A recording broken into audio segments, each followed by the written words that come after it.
Recently, and mostly this year, there has been a little bit of a virus on the internet here that is surging quickly towards the territory of being a digital epidemic, and I heard it in the hallways all the time, and I see it on Facebook twice, 3 times a day at least, people posting links to it.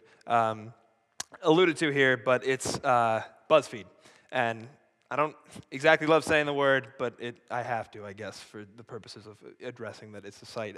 For those of you who haven't heard of it, it's a site. It's basically a news site that's split like this into 5 categories right there. And then what makes it sort of unique is that it sort of tags these in different feeds, in different buzz feeds, which you'll see on the top right, including, but not limited to, LOL, OMG, and just an upward pointing arrow at the end there, which is I assume means trending or something like that. But what also makes BuzzFeed distinctive, besides its tags and the content and the distribution of content, is its actual the content it chooses to display and the way it chooses to display it. So it's further away from current events and the arts and more focused on a little bit more trivial things, and most, if not all, of the articles or the stories are written in the form of lists, or some are quizzes, but most are just bullet lists.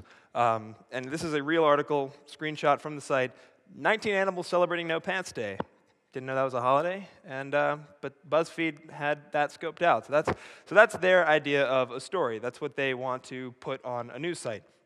As a rising journalist, I see this, and it's a term that I throw around with a lot of different things, but I call this fast food journalism. And it applies sort of to fast food books, TV, whatever, movies. But basically all it means is that it feels good going down, it tastes good, but you're not really getting anything out of it. And it's easy, it's cheap, it's comfortable, but it's not nutritious. You know, it's a meal, but it's more of a drive-through meal. It's fit for passive consumption as opposed to a real good meal that you focus on the components of. You focus on the spices and the presentation and the flavor, as opposed to just sitting back and eating, I guess, as that is what you do with fast food.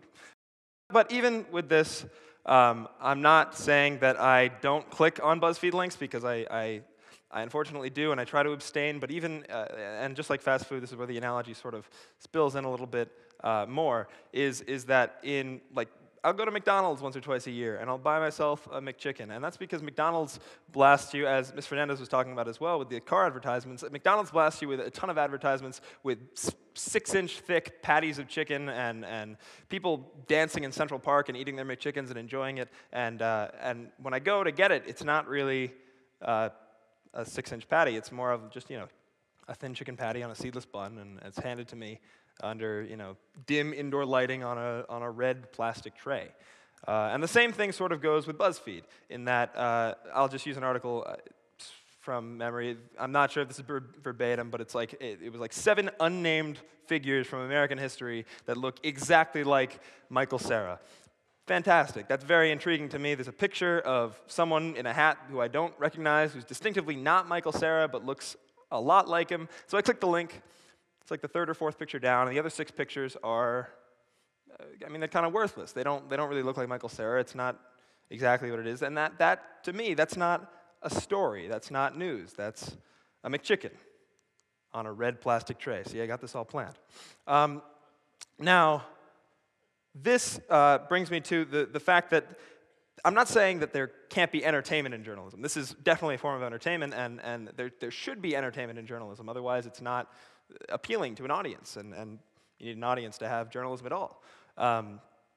And good examples of this are Colbert, The Daily Show. Those are 2 political examples, but both very entertaining and not necessarily fast food. So the question is, I guess, how to make these good, nutritious stories entertaining enough to stand up to fast food. I'll go to a story that I did about a kid named Doug. He was a freshman at the time. This was last year. This was late junior year for me. And he was recognized nationally for his amazing ability to jump rope. Really impressive to me. Not a lot of people knew about it outside his own friend group. And so I decided that I wanted to do an article about that for the paper. And as I was working on it, it was like an 800-word story. A friend of mine, Grace, who happens to be a stellar videographer as well. She's sitting out there somewhere. She came up to me and she wanted to make a video pertaining to Doug. She caught wind that I was doing the story, and I said, great. So we sat down and we came up with a concept where I would interview Doug in front of the camera in a shirt and tie while doing the thing that he does, while jumping rope with him. We called this little pilot Things with People, and this is the first ever Things with People that I did with Doug. You can see, here's a screenshot from later in the video where I don't look good at all, and he looks fantastic, whatever he's doing with that jump rope. And basically what we didn't realize at the time was that this minute-and-a-half clip that Grace put together became sort of a gateway into viewers becoming readers. I understand now it's much easier to click on a link and to watch a video. I do that anyway. I watch funny videos on YouTube, whatever, in my free time. And so it's easy if this is pushed at you to watch it for a minute and a half, to enjoy it, and then to become interested and have a vested interest in the people in it. It develops a connection and an empathy with both seeing the storyteller and the subject of the story in the video, and then being able to extend that connection into the story. And despite Things with People being a little more fast foody than maybe a deep, full article like that, like a Wall Street Journal or whatever, it allows the reader to want to read the article as well, and combine those, offer two unique perspectives, not only being able to read about the subject, but to also see them in action. And this took off, and as soon as we published the video, it hit YouTube, it hit Facebook, and people started saying, and Doug did the talent show later on, and people, when he was in the talent show, started saying, isn't that the kid from the video? And they would rattle off facts specifically from my article that I overheard, and a lot of articles don't get that much attention. And so it's interesting to see, and so we started doing this more, and these are just some more screenshots of me looking ridiculous while other people demonstrate how amazing they are.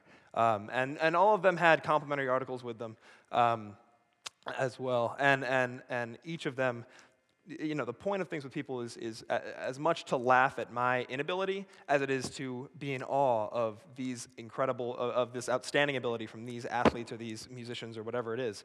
And it's all in order to enhance the lasting impression, the nutrients. And so it takes me to another story. This is Alexander. He was a freshman at the time this photo was taken. I was a sophomore. And he has Down syndrome. And this is also Alexander. This is the same day, same event. He is really strong. He's a very strong individual. Freshman year, he joined the junior varsity wrestling team. Despite his disability, he was able to participate in friendly but competitive competitions with other teams. And he loved it. I mean, I sat down with him, and this was one of my favorite stories that I've ever written. It was a wonderful story. I won awards for this story and whatever, but this story didn't get the same attention that Doug did. And Doug was a great story as well, but it's not, this was before Things with People was around. This was before I was thinking about integrating video or different multimedia into trying to gain an audience for a story like this, and so it didn't exactly, get the attention. I'm not blaming it on not having Things with People, because I'm not sure if I would want to trivialize a story that has such expansive outreach and such a deeper meaning. But if not Things with People, or if not a video like that, then what? With BuzzFeed clogging literary and journalistic arteries, how can a story like Alexander's, without compromising the spices and the presentation and the flavor, how can a story like this provide those essential nutrients? And as a member of the new wave of journalists, that's something that I'll be looking at. I'll be going to the Medill School of Journalism next year at Northwestern University, and that's something that I really want to figure out. I want to figure out the balance between entertainment and journalism, and like Mr. Jersey was saying, how to not only tell those wonderful stories, but to make people care and to make people see that those wonderful stories are so wonderful. And because I know that there is a middle ground between all the LOLs and the OMGs and the pantsless animals and the McChickens and the Dougs and the Alexanders. There is a middle ground, and it's time that we take away the red plastic tray and find it. Thank you.